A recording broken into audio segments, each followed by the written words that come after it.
the more we put our families out there, the more people see that we want to live life like you do. We want to be in all these spaces where we all deserve to be. Welcome to Complex Conversations, brought to you by the Blue Bee Collective. I'm your host, Chasity Short, and I'm so glad you're here. Complex Conversations and the Blue Bee Collective exist to provide education, advocacy, and empowerment to families living lives with medically complex children. We pair families with complex care providers to help build an empowered and fierce complex community. Today we're joined by Julie Walters, a medical mom, a powerful advocate, and the founder of The Connected Parent, which is an online resource that connects families with the resources and services that they need right in their community. We talk about her amazing resource as well as her experience living life with a complex kiddo. So enjoy the show, and remember, if you're here, you belong. Julie, so nice to meet you, and thank you for coming on. Thanks for having Chastity. I'm really excited to be here. Yeah, thanks. So would you tell us a little bit about yourself, your situation, and kind of how you got to where you are now? Sure. So I guess it all starts with my daughter. She was born in 2008, and I, had this whole life planned out for us. And when she was 10 and a half months, she started having hundreds of seizures.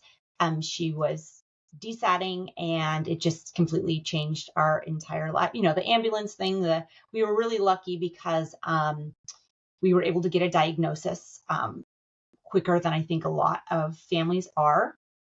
So we knew, she had this gene mutation that was causing the seizures. She regressed. So she went from pulling up and having, babbling and things like that. She had to relearn everything.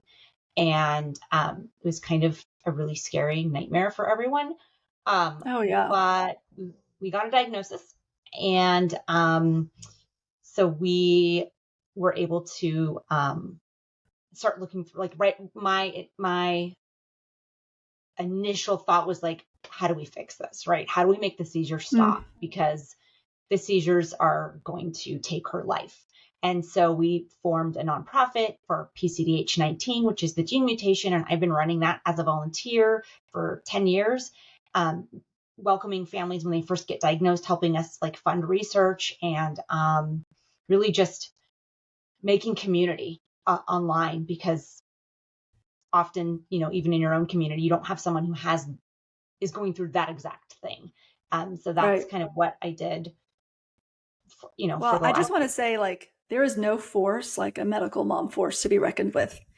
You're like, there's nothing out there, so I'm just going to start a nonprofit and figure it out. And I love that you, wow, I didn't know that about you. I love that you welcome other people. So immediately they don't feel alone. Immediately they have a community because of you and the work you've done. That's amazing. Yeah. I connected with 4 other moms, and we started it all together. It's wow. Came in and we started it, and we actually had one clinical trial. It didn't turn out as we had hoped, but we were able to get a clinical trial, and we raise money for research. We do medical conferences and things like that. That's my way. I'm a very solutions oriented person. I always have been. So, I started out as an advocate for my mom. My mom has schizoaffective disorder. So there was a lot of growing up, I had to advocate for her. I pulled out a phone book and figured out, how you call the county, how you call the police, how you do this. So I'm a very solution oriented person, because probably because trauma, but also because I think that's just my nature. So that was my natural inclination. Everyone's inclination is different in how they deal with things, and everyone has to use what their best assets are in their skill set to help everyone else. And mine is solutions. Yeah. It's so cool though. I'm kind of a fighter too, but I also have this depressive side that I can easily just go slip in my bed and stay there for as long as my life will let me. So it's so good now with social media and all this stuff that you can connect with other people and be like, these are my strengths. These are my strengths. And then you come to form this superhuman medical parent all together. Yeah, definitely. Definitely. Yeah. There wasn't as much of that. I feel whenever I was having my son, or maybe I just was at a point once it started coming out that I wasn't looking for it. But one of the things you said at the beginning was that you brought your baby home and then you lost the life that you thought you were going to have. And I feel like that's like a really important thing to talk about and acknowledge that there is definitely a level of grief of like, of course you're grateful for your kid, of course. But there's also this grieving of this life that you had imagined, you planned for yourself, and all of a sudden you're like, this is 180 degrees different. Yeah. Did you guys, so how did y'all handle that?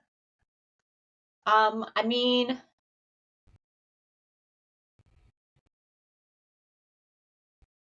I just put one foot in front of the other, I mean, I always had adversity growing up. So it was just like, and I'm neurodivergent. So I'm comfortable being uncomfortable. I'm uncomfortable every day when I just sitting here walking around, like I am an uncomfortable human. So now I'm uncomfortable, with just, and it wasn't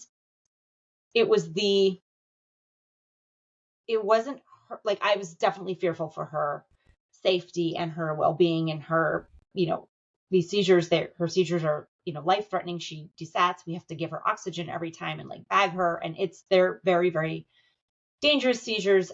So there was that heightened level. So I walk around like if I'm at a playground and I hear a noise, I'm like, whoa, I'm like ready to respond to a seizure. And I can tell people are like, whoa, that is the most helicopter of helicopter moms. Like, I'm like a helicopter like pilot, and I am because I have to be. So there is this this socialization or like not being invited to things anymore, or because we can't go. We always say no because seizures or because, so our social, like our friends that we used to be able to hang out with and we thought like our kids will do stuff together, like that all changed.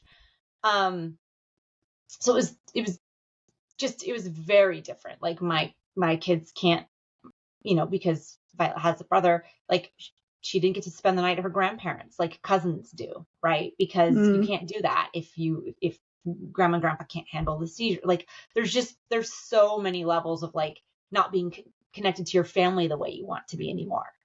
And just lots of things, but it's just different. It's just a different way. And there's this like initial loss of like, okay, this is different. She's got seizures or what, whatever it is. And then as they grow, there's new losses like added on top of that. It's like when my son was little, I was really stressed out about trying to figure out how he was going to pull his ventilator around while he walked. I'm a pediatric physical therapist. It never crossed my mind that he wasn't going to walk. Like, I don't know. I think that's probably like ignorantly, blissfully ignorant. What is it called? Something like that. Like it just, I was like, well, this is going to be really stressful because that ventilator is heavy. And then once he got to a point, I was like, oh, he's not going to walk. That's like another loss, and it's just like this continuous cycle almost. And then you accept it. And then something else happens. Like you can't go to grandparents or you don't get invitations anymore. I mean, we have to deal with it, but it's still there. I think it's important to acknowledge, Yeah, definitely. And I think as she's gotten older, it's more of, or she would start asking questions. Why can't I do this or that? That's now I'm like, okay, this is my equation. That's what I have to solve for.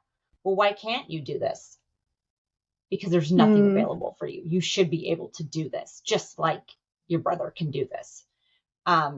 Like camp or something. So when I start seeing it affecting her, like I can deal with those things, but she shouldn't have to. And hopefully, right, the next generation of parents doesn't have to deal with what we've had to deal with, but like for her. So yeah, the heartbreak for me is seeing her see it, seeing how she's not included. Oh my gosh. And it's not her, she asked me the other day, she's like, so are we going to get this gene therapy going? Like for the epilepsy, like she's like, you guys need to move because, I want to do stuff. There's certain things her medications affect, or just the risk of having a seizure.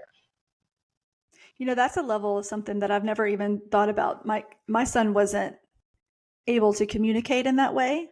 And while he was definitely aware and everything, like, I don't know, it's just totally different having a kiddo like you have and dealing with okay, now she has her own grief and her own, desire to do things that she's being prevented from doing. It's a whole different thing.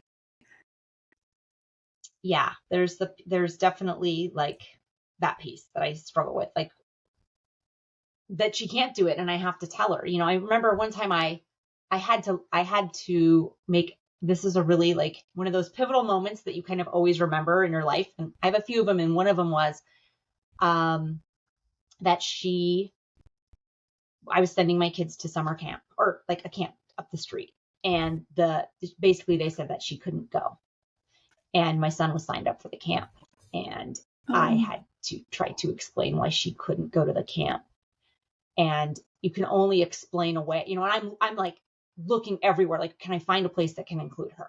And up until then, there was a director there who I knew. She'd been a special education teacher. It was fine. And then, things changed, staff moves on, and she couldn't go. And I had to say, well, it's because, you're older now. That wasn't why. I couldn't tell her at that time in that 5-minute span. I hadn't thought of what do I say? Like, because they won't accept you because you have an intellectual disability and seizures. Like, I can't do that. Or because you're autistic. Like, oh my gosh. So I remember writing about, like, I had to lie to not break her heart in that moment because I didn't know the right way to tell her. And it's like one of those things where, I was able to, that moment, like, that shouldn't happen. So that's a big thing, is like explaining the world to her and why sometimes she's not accepted places. It's not okay. It's never okay. And I explained that to her, but that's heartbreaking every time. Yeah. Well, it's like these ethical dilemmas that like you can think about and debate about. You're like, well, I would never lie to my kid. And then you're put in this position and you're like, either I'm going to lie to them or they're going to be destroyed or crushed or whatever. And then you have to make a decision that you thought maybe you wouldn't have to make, or a decision differently than you would have thought you would make it, before. Yeah, I would never think I would do that ever. And in that second I did it. But I mean, I eventually like explained, there's certain things there and you have seizures and we have to, and it was fine. And we found her a camp but in that second, I couldn't say they're not going to take you because you have a disability, essentially. Like, they can't take you. Yeah. That's one of the things that I really, so I was a pediatric physical therapist for a long time before I had my son. And I kind of had one view of the world and how people with disabilities function in the world. And then I had my son and I realized, oh, even with ADA and ramps and all this stuff, the world is not set up for a profoundly disabled person. And then I started to notice you never saw people like my son out in public because it was so hard. Either they didn't like it, or it was too much stimulation that would cause seizures, whatever. And so then I was like, well, I'm bringing them out everywhere. Everyone's going to see this kid because, I'm just defiant and I'll just do the opposite of what, is accepted or whatever. But I don't know. It's just like the camps, like it's really not set up for anyone who's different. And I do feel like there's a cultural shift. And I do feel like the new generation is a lot more accepting, and not more accepting, but more educated. Like, we weren't educated on that stuff as much growing up because it's just not something that was talked about. Right? Yeah, totally agree. I think the more, like, having your podcast, the more we get it out there, that we're here, and the more, which is hard because you're pushing against all these things that are super difficult to do, all these inconveniences. But the more we put our families out there, the more people see that we want to live life like you do. We want to be in all these spaces where we all deserve to be. Right. They are worthy of taking up space. And they are worthy of the trouble it takes to accommodate them. And like, I understand that not everything can be perfectly inclusive. I don't personally like expect that, but at the same time, changing your, 65-pound son on the bathroom floor is not okay. That, like, there's nowhere in public to change a giant person's diaper. So you either break the baby changer at Target, or you put them on the floor, or you just don't go to Target. And I think that's what a lot of people do. I mean, I'm not picking on Target, just like anywhere in public, Come on, Target. I love Target. Target is like one of Violet's favorite places to shop. Actually, both my kids. Like, Target should have universal changing tables. Right. So, yeah, Right. they should. I mean, yeah, Target can they afford it? And make it part of their mission? Like, yeah, I think if I worked for marketing for Target, I'd be like, this is these. Yes, we have like adaptive clothing line. How do we not have? I mean, so I think they're going to get there. I They think will. Target. I feel like they focus a lot on inclusivity and all of that. And it's a small part of the population that needs that, right? So also see, I come from a line of entrepreneurs, and so I can see the business side of it, of like the cost versus the people that are going to use it. But I think that they'll make the right decision in the end. It took years for our children's hospital didn't have one. And so because I'm defiant or whatever, it would be big signs, do not change diaper in exam rooms. And I would change his diaper right there every time, because you know what? I'm like, where am I going to do it? I'm going to make you uncomfortable so that you eventually will talk to the right people to make a change. And there was this like fierce medical mama, and she somehow got to the people up top, and there was one in the whole hospital, like for outpatient, but there was one, and we used it, and it was like a glorious day when it opened. But I'm like, what are we supposed to do? Where are you supposed to change them? There's no place. This is literally what you do, is take care of kids like this. Like, give us a place to change their diapers, and I won't change them in the exam rooms. I mean, I didn't change nasty, like super poopy ones, but every time my home health nurse was always like, you need to calm down. I'm like, I'm changing his diaper right now. She's like, you need to chill out a little bit. It's frustrating. Like, one of our new filters that we have actually coming on the site is for universal changing tables. So you can just select universal changing tables and see where you can go if that's something. Oh my gosh. It's so amazing. That's something that right at like kind of the last couple of years of his life that started to gain traction. And I think they were doing it over like in the UK a lot more. Like it had started earlier over there, if I can remember correctly. And I was like, yes, like this is what we need. I've just been pissed off instead of doing stuff about it. But yeah, thank you for actually doing stuff about it. Taking that step. The UK was first. I think they were first. Yeah.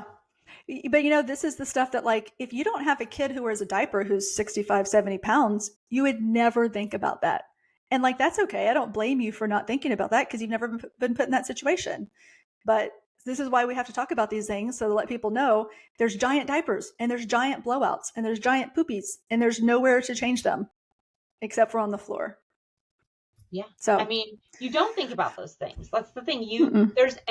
I think about it when I see, like in this kind of larger framework, like, if you're on Facebook, or now I've been come to Instagram, kicking and screaming, I'm here, but I was on Facebook a lot, and I would be like doing for the PCDH19 group, like, it's Epilepsy Awareness Month, or it's, autism acceptance, or things like that, and these different months and awarenesses. And it's like, it is an overwhelming amount of information. If you looked at like the stuff that, like, I'm all in that because I'm a medical mom, I'm a rare disease mom, epilepsy, the whole thing, like autism, those are my things. But there's all these other spaces. And if you go in, and sometimes you'll see your friend post a thing that have their own like deep amount of knowledge, right, to be like accommodating for whatever that is. And so we have all this information now, which is great. But we have to just catch up to all the different things to make sure we are inclusive of like everyone, I guess. Right. And so it's overwhelming. Doing their best, like, and you're like, oh, I didn't know that, or I didn't know that, and I'm always very like forgiving of people, because I never think somebody has a bad intention. I just always assume they have a good intention, unless they're like being mean. If someone's being mean, that's totally different. But like, I feel like they just need to be educated about it, and then they'll make a better choice next time. Yep, exactly. That's exactly right. I think most people do have a good heart, and they want to do whatever they can. But this is why, like, I've never lived with a kid with epilepsy. My son had seizures, but it wasn't epilepsy. It was different. It was very well controlled. So hearing you is going to help me to be more sympathetic to people who live with that, and then watch out for it and be more of an advocate for it, for other people that are struggling with that. Yeah, same for us and the changing tables. Like, I didn't know until one of my friends who's actually in the UK started posting about it. And I was like, oh, I never thought about that. One of my friend the other day showed up, she had to change her daughter on the bathroom floor. And I was like, that's horrible. That shouldn't, like, it just totally opened my eyes to that, which isn't something that we've had to do, but It's a thing. It's out there. Yeah, that needs to change. So I definitely feel that you have to do you that. feel that. So your situation's a little bit different. Where have you, or how have you taught your daughter to self-advocate? Like, is she at a point where she can start to self-advocate to a certain extent? Yes, especially when it comes to self-advocating with me for things. She's very good at that now. So yeah, I mean, she understands that,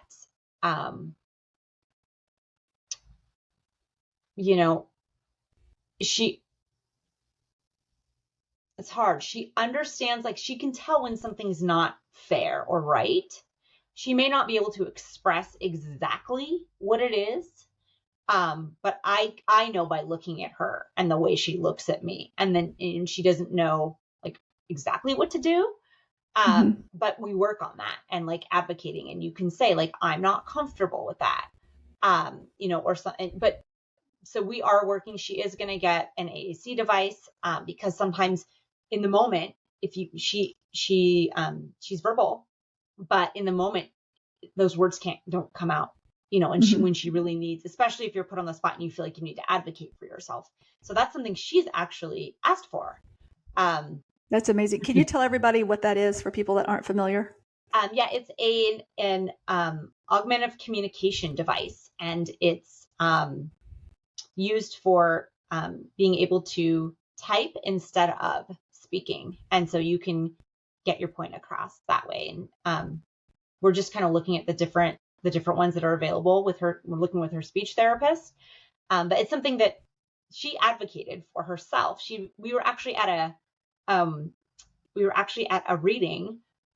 Tiffany Hammond was reading of A Day with No Words, and Violet looks at me, and she was like, "Talker," and I was like, "Okay, so and we'd read the book, but she, in that moment, I think she was like, yeah, this would be helpful for me. And she advocated it to me and said, that's so beautiful. And that you have that connection and communication with her that you can see, or, even when she didn't say talker, when you can see she's uncomfortable. And so now we're going to work through this kind of difficult situation to figure out how exactly are you uncomfortable, and then how can we advocate and how can we change it? That's so beautiful. Yeah, she's a little advocate. I took her to the COPA conference. So they have actually at that conference, it's really cool. They have a session for, like, I think it's like teens and younger kids where they can sit in. And she worked with me at our booth, but she wanted to hand out flyers, and that was awesome. But that they do have that available there. And I was just explaining to her, like, what that was, and, like, they're advocating so that this was, it's educational. So, like, so that you can, the school that you're at right now, like, we had to advocate to get that. And if there's things you need at school, you can advocate for what your needs are, whether that's a break, or headphones or whatever it is that you need. And she is definitely able to do that now, it is a beautiful thing to see her do. Yeah, it's really a gift. That's one of the things that, that one of my big missions with the collective is to teach other people how to advocate. Because, like, when I started out advocating, I was just like a bull, like the Hulk. Like, this is what my kid needs, blah. And then I learned, like, nobody likes you when you do that, and you don't actually get what you need. So, like, learning how to advocate, it's not an innate skill that is just easy to come by. It's a skill that you have to learn, and it's so cool that she is learning it and has learned it. Yes, a fellow former bull here too, and yeah, I'm trying to teach her that is recovering bulls here. Yeah, totally. Yeah, that's not going to work. Yeah, well, I mean, when they're little though, and it's like their life is literally depending on this stuff. Before my son was a little bit more stable, it was like he is like every day, is he going to die? I don't know. Just how your baby was when you were trying to figure all that out. And so it does just bring the bull out in you. It's like, okay, everybody calm down a little bit. Okay, so you talking about the booth. I'm having such a good time talking to you. I forgot about that. Tell me what you're doing with the Oh yeah, Connected Parent.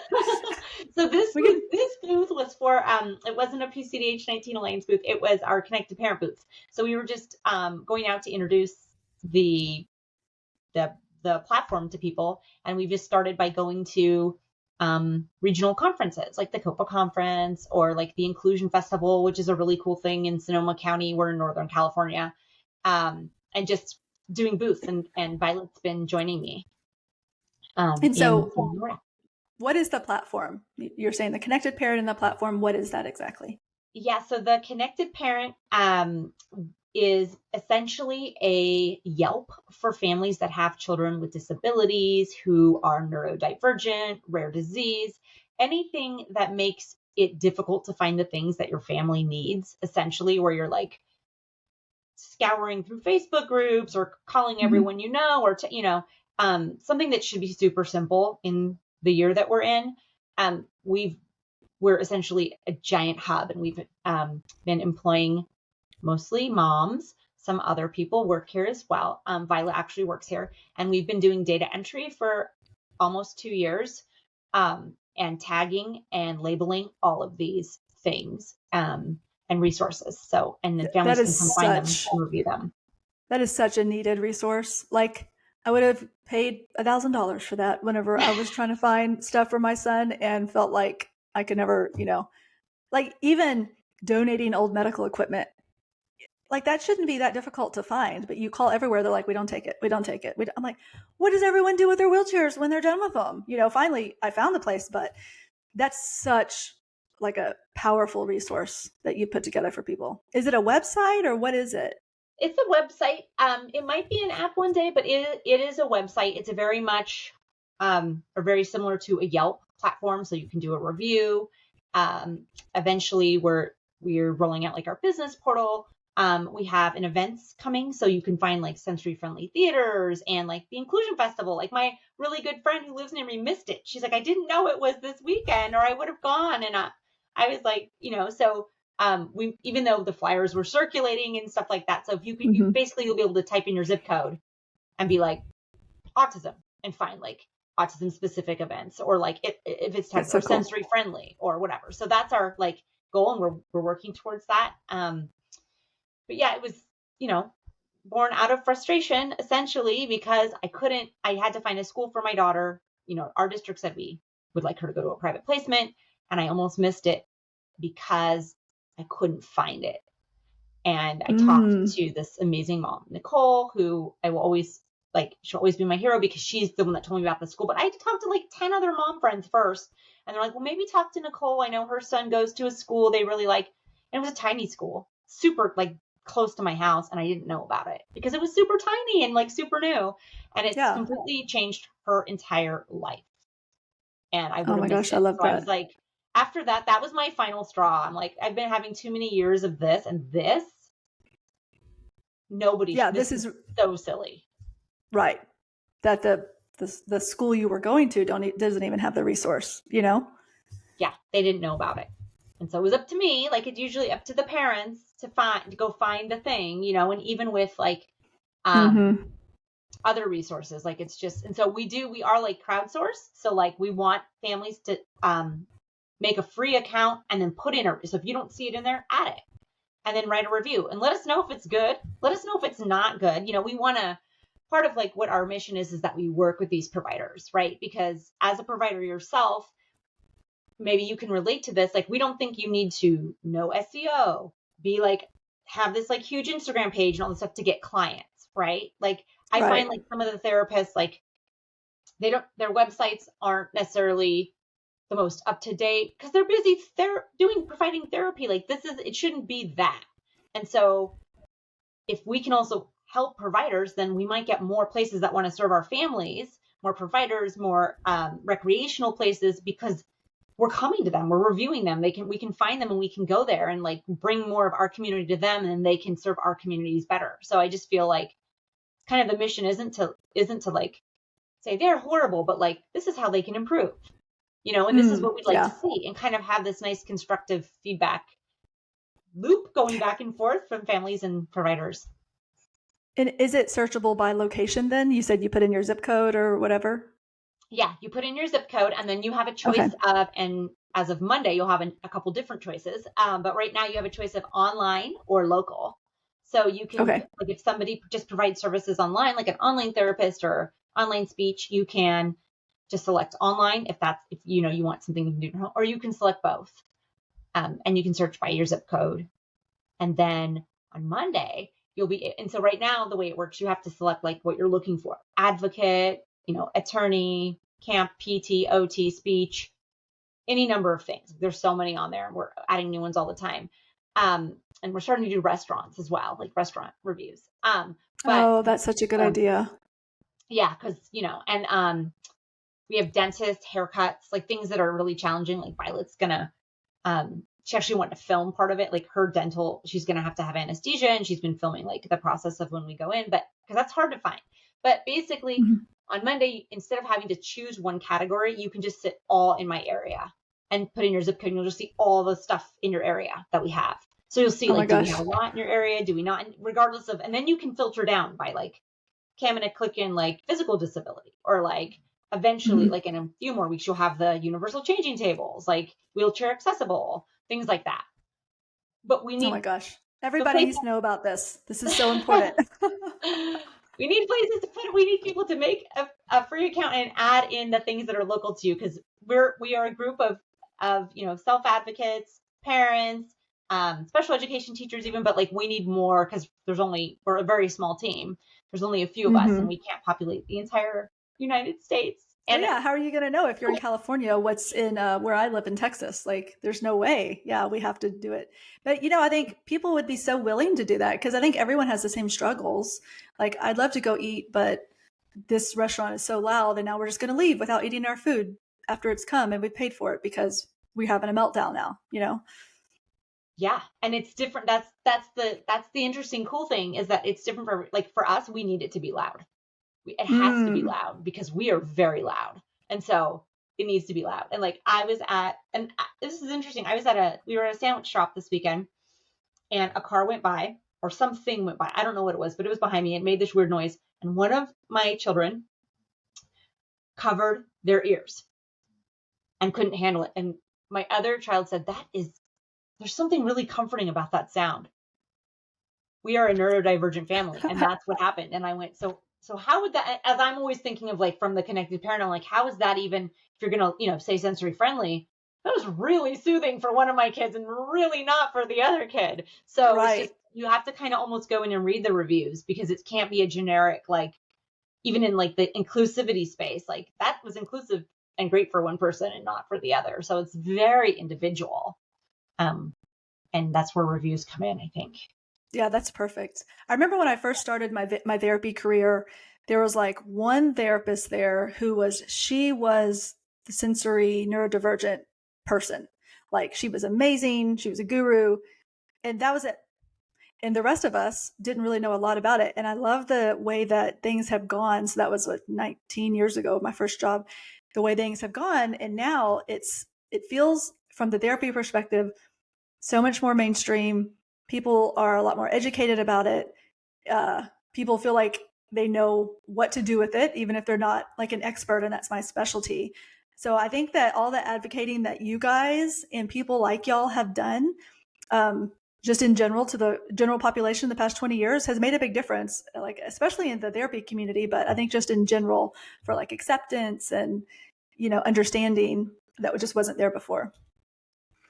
Yeah, we're definitely making progress. It can feel slow, I'm sure, and a little bit like,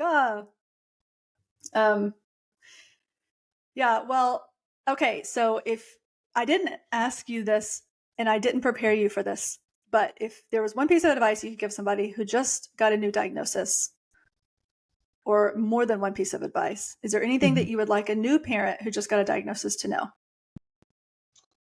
Oh my gosh. Putting you on the spot here. So if you're like, I don't know all the know. time, so it's something I do, but I think it's like, if it's specific to, PCDH19, I would have like particular advice. But I guess in general, what I would say from my perspective is that And I think this is advice that like was given to me as well. When my daughter was first diagnosed, and it was, don't look too far into the future. Someone said this to me, don't borrow tomorrow's problems for today, or some phrase like that. And I think because that has always been hard I always want to plan for the future. Well, what if, and like prevent all the bad what ifs. I'm like let me make it so that, and you can't do that. And so I think it's not just being in today as much as you can. Obviously you have to plan a little bit, but like, don't forecast out.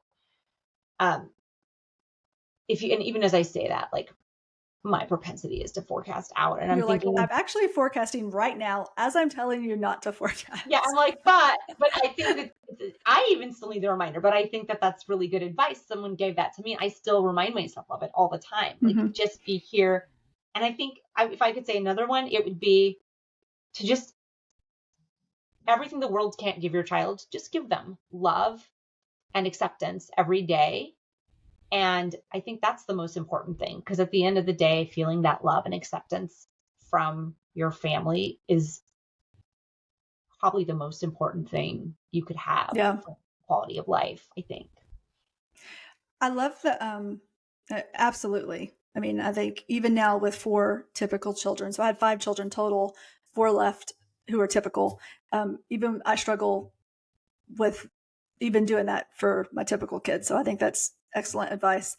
But when you're talking about forecasting the future, there's something that I discovered during my journey being a medical mom called, was it anticipated grief, something like that? Have you heard of that? Yes, I have heard of that. Yes.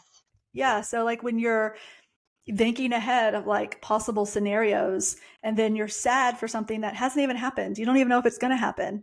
And I struggled a lot with that. I feel like that's a pretty common thing. So I think that's really good advice. Like, plan as much as you have to, but also don't decide what your life's going to look like in 5 years, because you really don't know.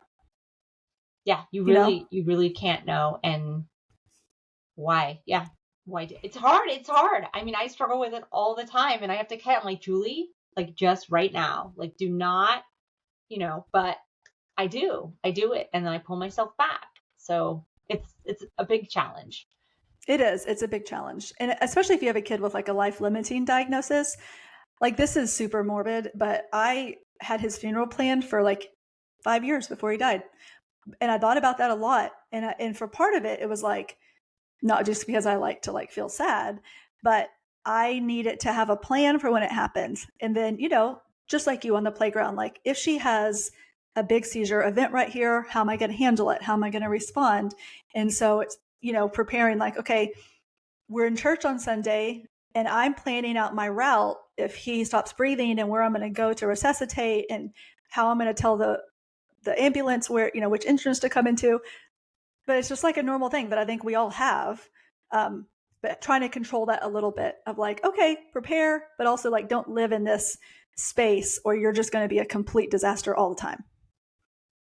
Yeah, that's getting out of the disaster space. And but you're like damage control. It's like total, my husband and I say that all the time. We're like, right now, if we get in a situation where like, this is just damage control, like, we just need to figure out, like, if something does happen and we're somewhere where we can't, it's like, how do we get out of this situation? So sometimes, and you get in those situations because you can't always have a plan.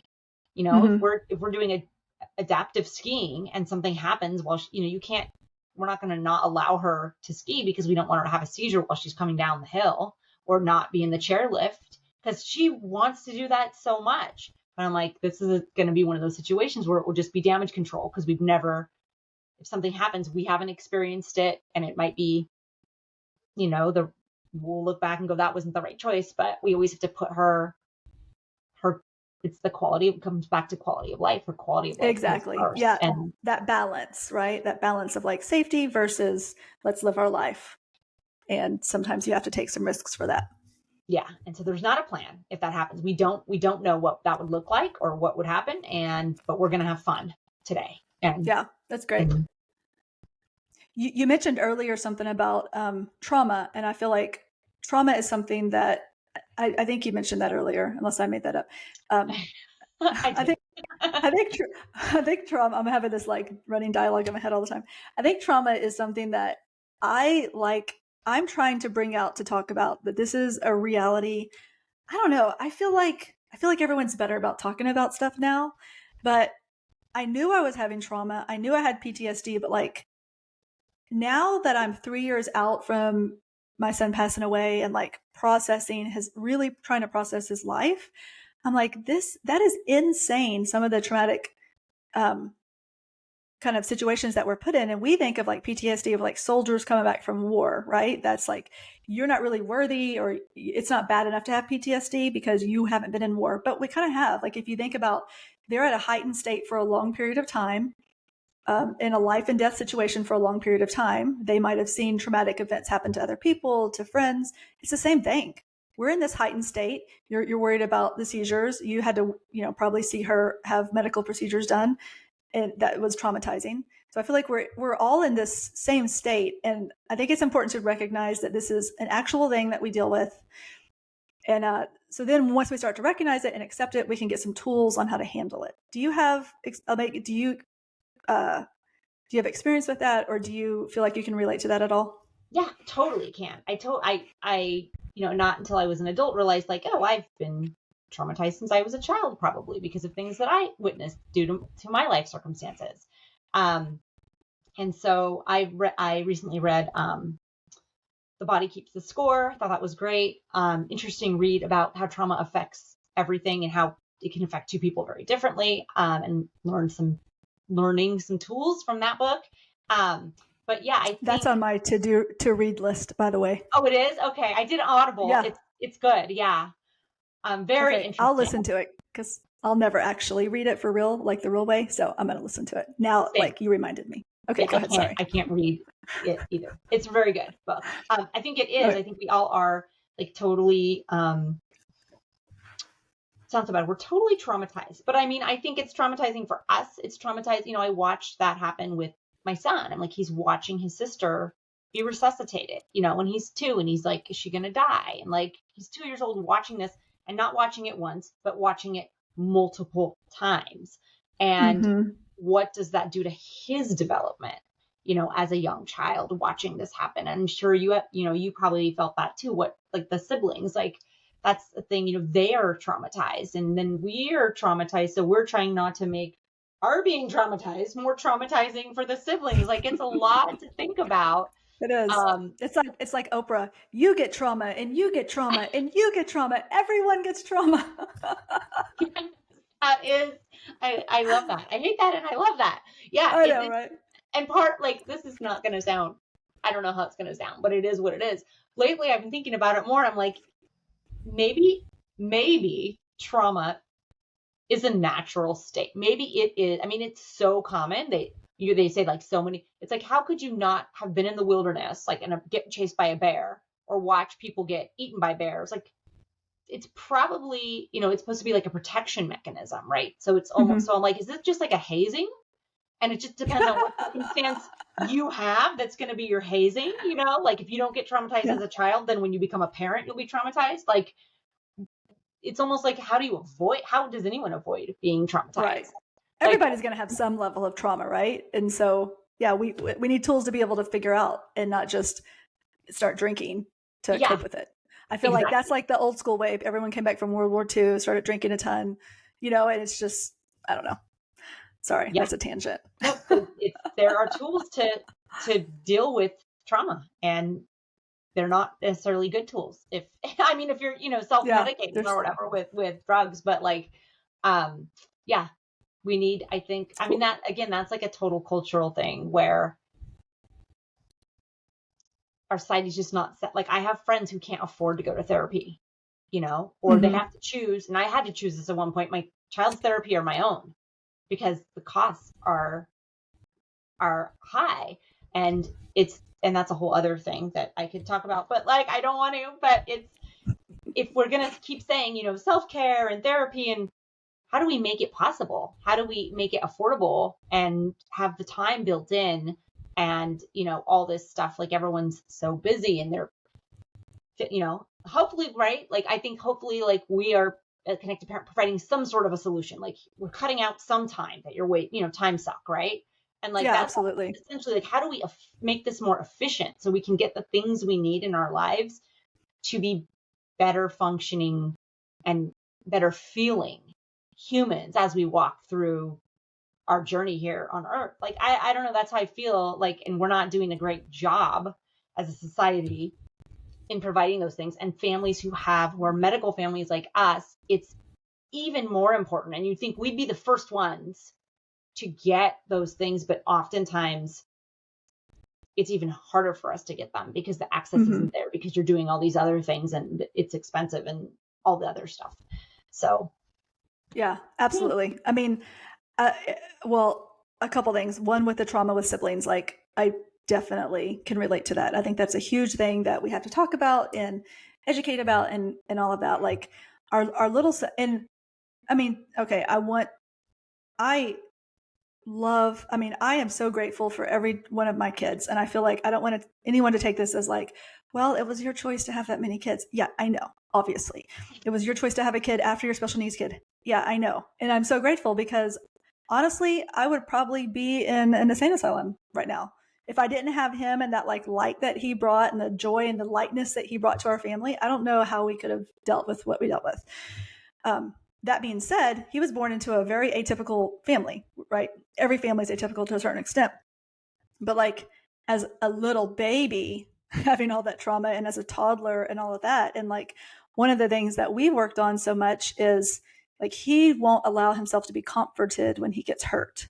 And I know I'm like, ooh, this is probably from something bad. I don't, because probably something happened. He needed to be comforted, but I wasn't there to be able to do it because I was dealing with saving this kid's life.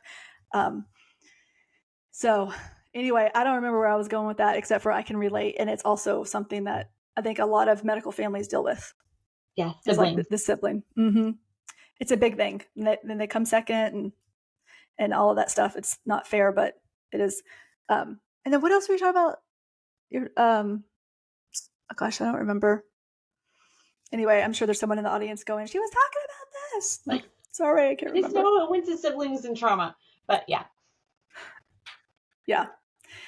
Yeah, for sure.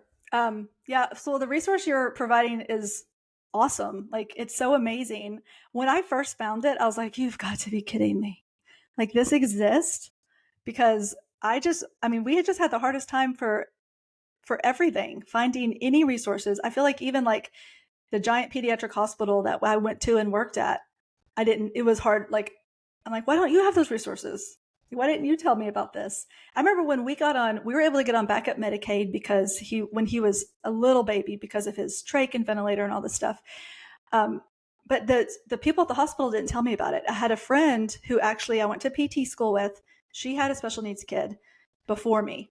She came up to the NICU and she handed me the stack of papers. And it was like literally day 1, call this number. Next paper. Day 2, call this number. And that's how I figured out how to get backup Medicaid for like medically dependent children. And then afterwards, I went to the social worker or the case manager, whoever it was, and I was like, just want to let you know I signed up for this program. And they're like, oh, that's great. I was like, oh my gosh. You gotta be kidding me, right? Maybe you could have told me about it so I didn't find it by chance. Oh, I know. I'm like, what would I have done if I didn't have that friend that already been through that? So yeah, it's not. We didn't either. I called up.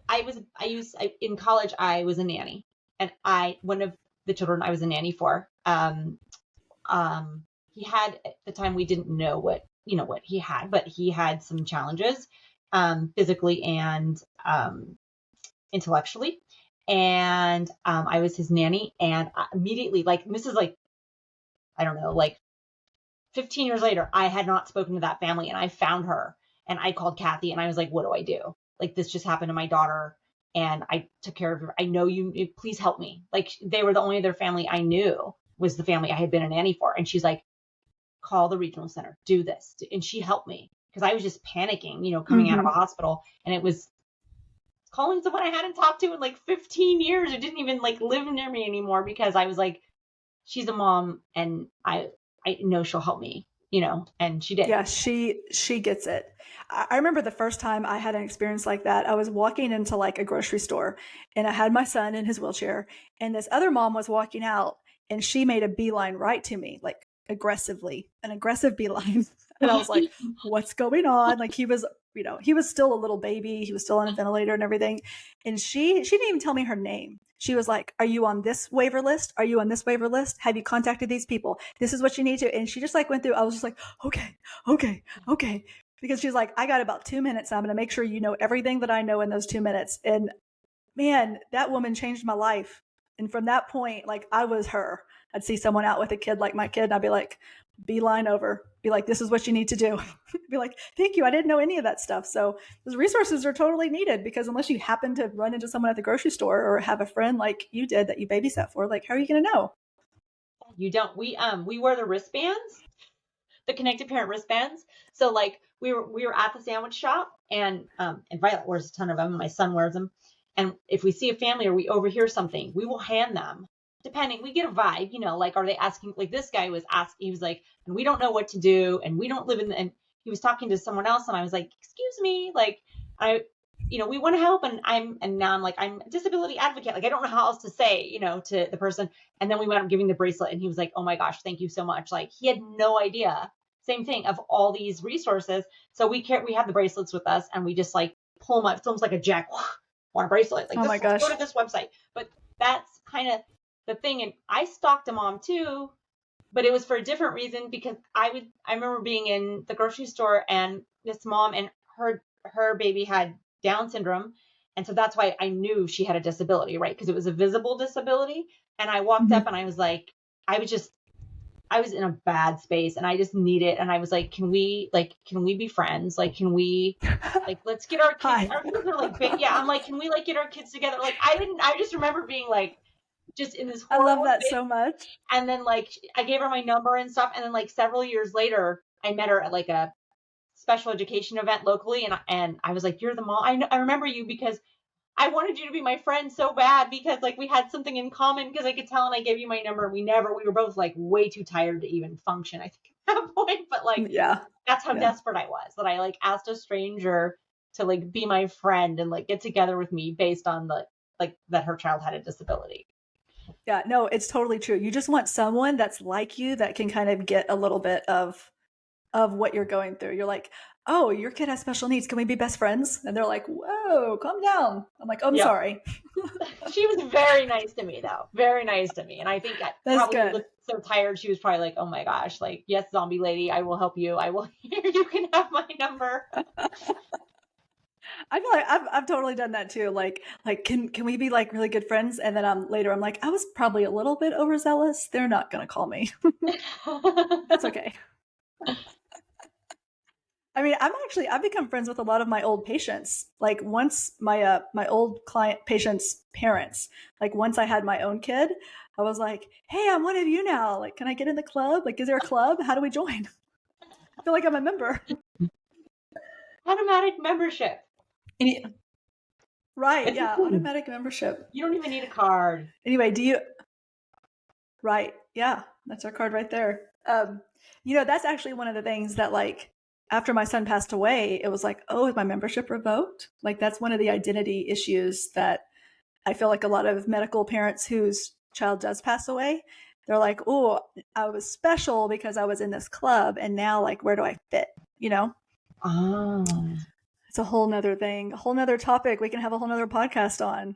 Sorry, I just like threw that on you. That is definitely like a thing. I haven't experienced that, so I have no idea what it's like, but that's a thing that a lot of us contemplate. And yeah, that is a podcast episode for sure. I actually I have a couple friends in real life actually who have lost kids who have special needs or are medically complex. And so I'm going to have a couple podcasts about that. So that's upcoming. That'll be a fun one to listen to. But it's important, right? Like it is important, but yeah. Anyway, I mean, it's very important because some of those things that are harder to talk about, like even sitting here and like talking about like disability, it's like, those things are kind of more taboo. And it's like, am I going to say, like, for me, it's always, am I going to say the wrong thing? Am I not going to represent myself or my family in the right way because I said the wrong thing, or I made somebody feel uncomfortable, or, because these are very emotional, individual yet societal issues, and everyone has different feelings and is in different places on their journey. And so even talking about this or something even more personal and filled with emotion is like challenging to do. And the more, if you're brave and you're doing it, then it helps other people who may not know how to talk about it. And it's super important. Yeah, absolutely. And I mean, I feel like I'm not calloused, but I'm just old enough before a lot of the currently accepted terms were out. Like, I'm just old enough to kind of had been one foot in one world and one foot in the other.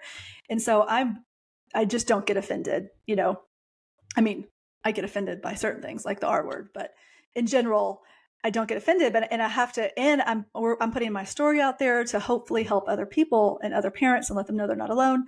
But at the same time, I'm also like, there's a whole spectrum of disability, and we're over here on this side of the spectrum, and there's other people that are over here on this side. And I'm always worried about that. Like, am I going to say something that inadvertently offends these people that I don't even know is offensive, because I like built this callousness up over years of being a medical parent and just not getting offended by words, really. It's a difficult thing when you put yourself out there, and people get mad on the internet.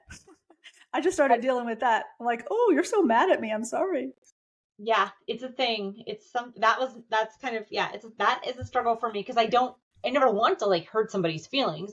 And so I'm like that too. I don't get offended by those things. I'm like, I believe like that people have good intentions until they prove otherwise. I believe that they have good intentions. And so I don't think somebody using a certain terminology, now there is terminology that's dangerous, and yeah, you shouldn't use it, and things like that. But I try to be like educate and forget. And sometimes I just don't care. Like, it just doesn't, but sometimes it does.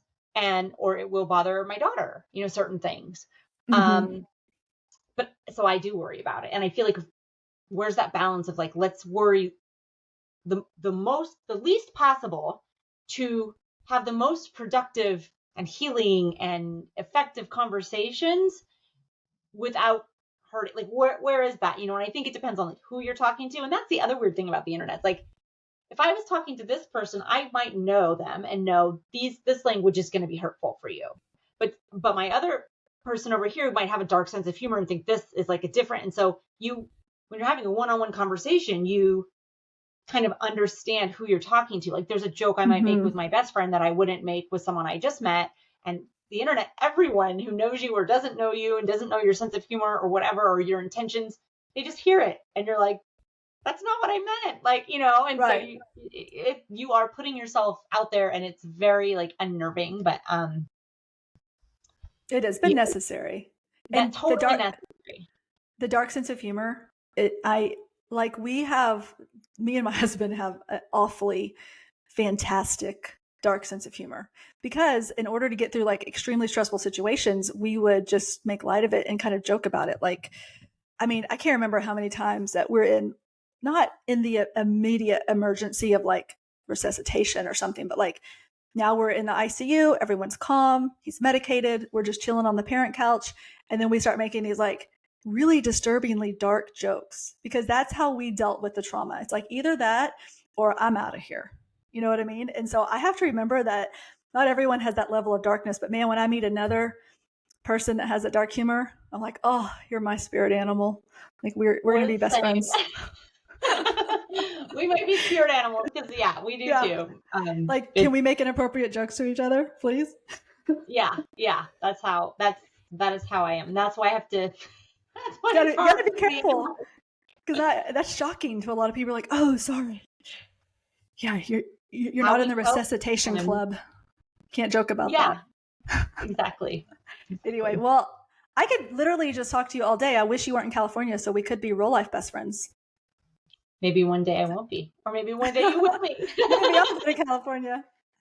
Yeah, being from Texas, with our son or whatever, we never traveled a lot. And I'm like, I've been to Oklahoma. So there's something. Cool. I have But family. maybe one day we can meet at a disability expo or whatever. I don't know. Whatever there is. I'll learn. I'll get on your site and find something. Okay, Go out cool. there We'll and definitely meet in meet in person. person. I'll make it a goal. that'd I be know I'm great. going to a conference in Houston next year. So. Are you really? Mhm. Okay. Give me that info Yeah. offline. That would be great. Okay. Tell us one more time where we can find all your stuff. So you can find us on Instagram at the Connected Parent site, and you can find us online at theconnectedparent.net. .net. Okay. Remember that .net. And then you have your foundation. Do you want to talk about your nonprofit? The foundation? We have the PCDH19 Alliance, and our web address is PCDH19info.org. Awesome. Yeah. Well, I've had the best time talking to you. Thank you so much. Any last words you want to say before we sign off?